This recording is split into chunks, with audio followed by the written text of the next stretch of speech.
现在的5G 套餐都是假的。我们现在用的5G 就是假5G，根本达不到当初宣传的网速。你敢相信吗？自从用户更换了5G 套餐后，在使用5G 时不仅没有最初的体验，就连4G 的速度也越来越慢。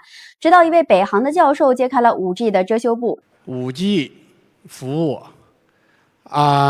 客观来讲是有一点失望的，跟当初的期望不一样。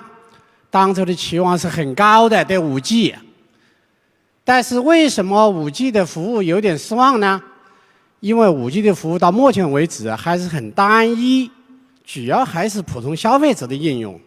这个5G 的技术呢，几千亿级的投资已经不下去，运营成本极高，找不到应用场景，今后消化成本是难题。刚开通的5G 体验非常差劲，比以前的4G 感觉还慢。朋友们，咱们来聊聊一个特别有意思的现象，不知道你们发现没？前几年5G 那可是火得一塌糊涂，热得发烫的话题，走到哪儿都能听到大家在讨论5G 有多厉害，能带来多大的改变。可这一转眼到了现在，5G 好像突然就从热门话题的舞台上退下来了，几乎都没人提啦。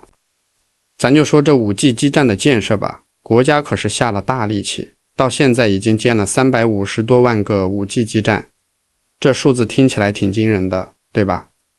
可奇怪的是，按说基站建的越多，这手机信号应该越稳定越好才对呀。但实际情况呢？不少用户都在抱怨，说这手机信号还没以前4G 时代稳呢。大家看一下，你们知道吗？现在的5G 套餐都是假的。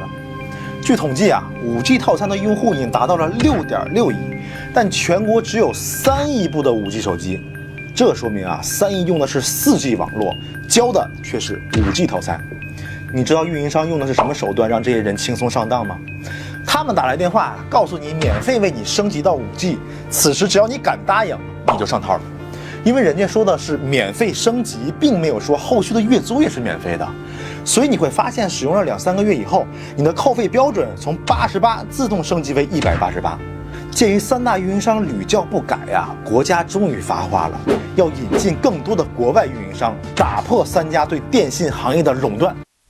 有个调查数据显示，目前约有 35% 的用户反映 5G 信号不稳定的情况时有发生，特别是在一些人员密集的区域或者稍微偏远一点的地方。还有一直都说提速降费，这口号喊得挺响亮，可结果呢？咱们每个月交的话费不但没降，反而越来越多。我们再看看大陆朋友对真实的5G 网络的反馈是什么样的样子。我们现在用的5G 就是假5G，根本达不到当初宣传的网速。看到楼顶上那些密密麻麻的盒子没有？那些就是各大运营商的信号基站，我所在的位置就是信号网络都非常良好的地方了。我准备了一台华为5G 手机和一台苹果国行的5G 手机，想要测试一下他们的网速。准备2台，也就是防止有人说苹果的不行，华为的总没有人说不行了吧？现在开始对他们进行测速。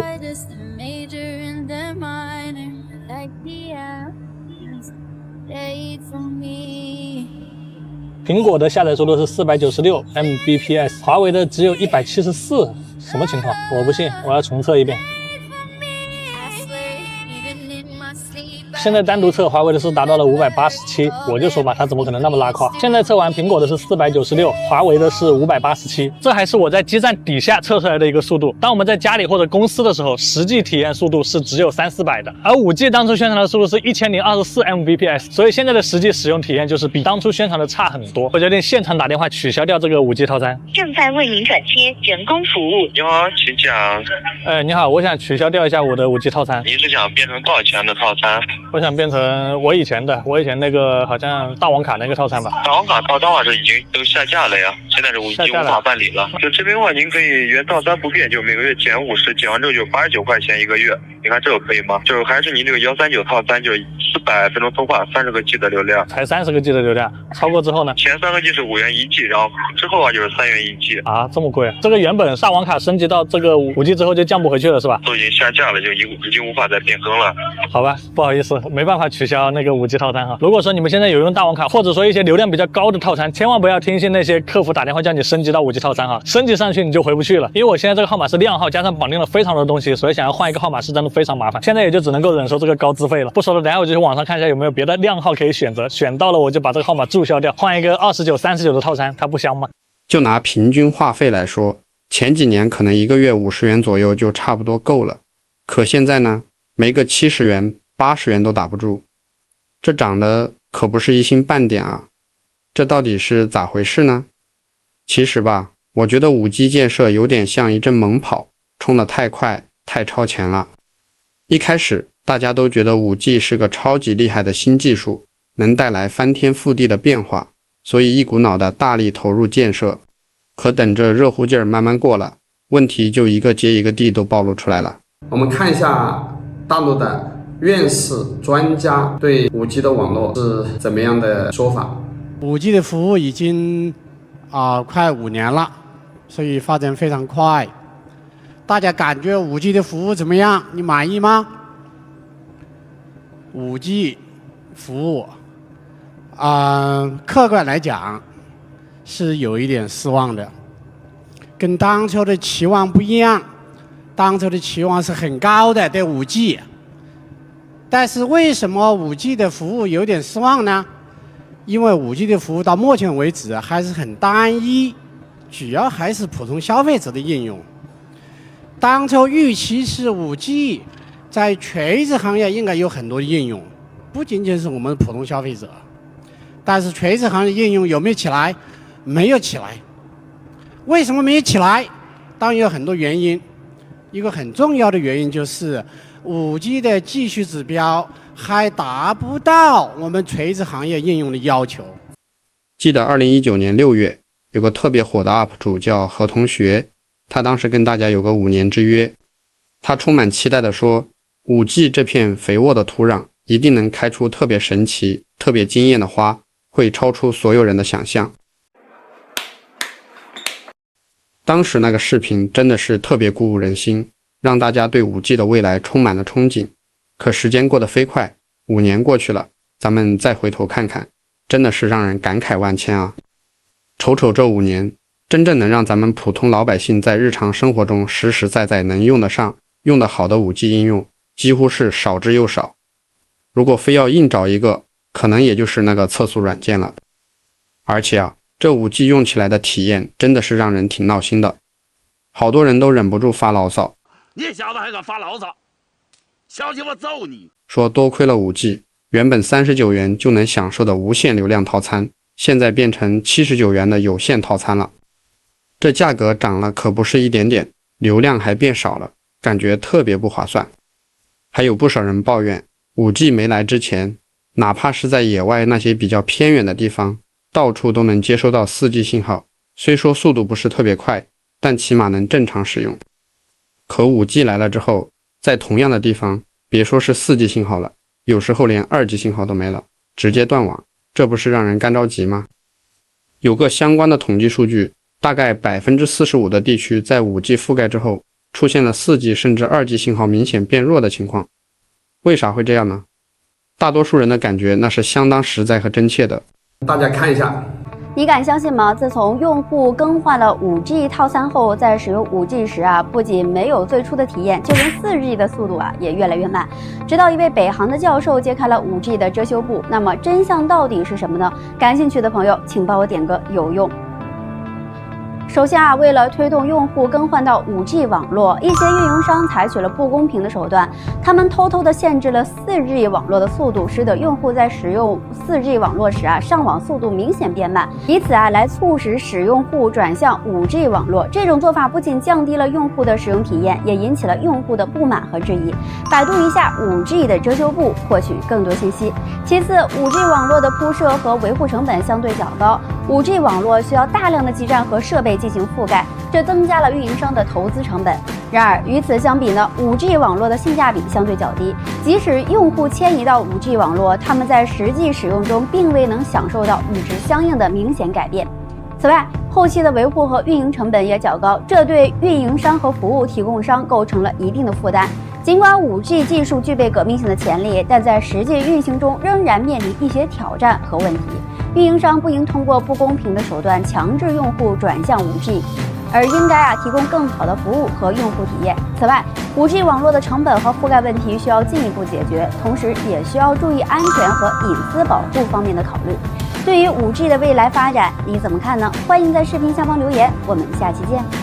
咱们回想一下，2G 时代能发个简单的文字消息，3G 时代能发图片了，4G 时代能流畅的看视频。每一次技术的进步，那都是实实在在的让咱们用户的体验有了大幅度的提升。可 5G 呢，也不是说它完全没有应用，像远程手术、自动驾驶、VR 云游戏、万物互联，这些听起来特别高大上的应用场景确实很吸引人。但对于咱们普通老百姓的日常生活来说，在当下到底能有多大的实际价值和意义呢？比如说远程手术，这确实是一项很有前景的应用，但目前还只是在少数大城市的顶级医院里进行试点，大多数地方的医院根本用不上。自动驾驶也是，虽然听起来很酷，但离真正普及还有很长的路要走。所以说，是不是可以认为咱们其实并没有那么迫切的需要 5G 呢？至少在目前这个阶段， 5G 给咱们带来的实际好处并没有当初宣传的那么多。实际上，决策层以前曾经说过，基础设施适度超前建设是有必要的，这可以为未来的发展打下基础。但要是在某些方面过度超前，用力过猛，是不是就会把用户的成本抬高，给公共部门带来难以持续的负担呢？咱们来仔细分析分析 5G 的情况。5G 确实有大带宽、低延时、移动性强这些显著的优点，这是不可否认的。但问题是，它的建设成本实在是太高啦。一个 5G 基站的附属成本就得在32万到40万之间。截至今年2月，已经建成了350多万个基站，光这附属成本算下来就超过了1万亿，这还没把运营成本和电费这些算进去呢。而且 5G 基站那可是个耗电大户，有数据表明，每个 5G 基站每年的综合电费就得2.3万到3万左右。据估算， 5G 网络的整体运营成本比 4G 要高出大概 50% 甚至更多。这么巨大的开销，未来到底由谁来承担呢？是运营商自己扛着，还是最终转嫁到咱们用户身上？这都是需要认真思考和解决的问题。大家都明白先修路后致富的道理， 5G 建设就像是在修一条信息高速公路，出发点是好的，但修路也得遵循基本的市场规律、商业规律和技术规律啊。如果只是盲目的追求速度和规模，而不考虑实际的需求和成本效益，最后可能会得不偿失。历史一再证明，从过去的光伏产业到现在的 5G， 再到当下正热门的人工智能，非技术因素也许能够在短时间内掀起一阵热潮，吸引大家的关注和投入。但一个新技术要真正实现广泛的推广和长期稳定的应用，最终还是得依靠技术本身足够成熟、实用，能够真正解决人们的实际问题，满足市场的需求。比如说，4G 技术之所以能够迅速普及并且得到大家的认可，就是因为它很好地满足了人们在移动互联网时代对于看视频、刷网页、在线购物等方面的需求，给大家的生活带来了实实在在的便利。而 5G 目前面临的困境，很大程度上就是因为虽然技术很先进，但还没有找到那种能够让广大普通用户离不开、非用不可的杀手级应用。大家觉得我说的在不在理呢？欢迎在评论区留言，咱们一起交流讨论。接下来我们看一下台湾媒体说台湾的 5G 网络是什么样的状态。全球知名行动网速测速机构公布2021年第一季全球5G 用户体验报告，台湾在5G 上传网速全球第一，5G 下载网速位居全球第二，相较去年第4季获得全球第3，台湾排名再度往前挺进了。除此，台湾在5G 高峰下载网速也是居全球第3呢。至于5G 影音体验部分，台湾名列全球第2，与第一的荷兰在伯仲之间。台湾在5G 影音 App 的排名是第10名。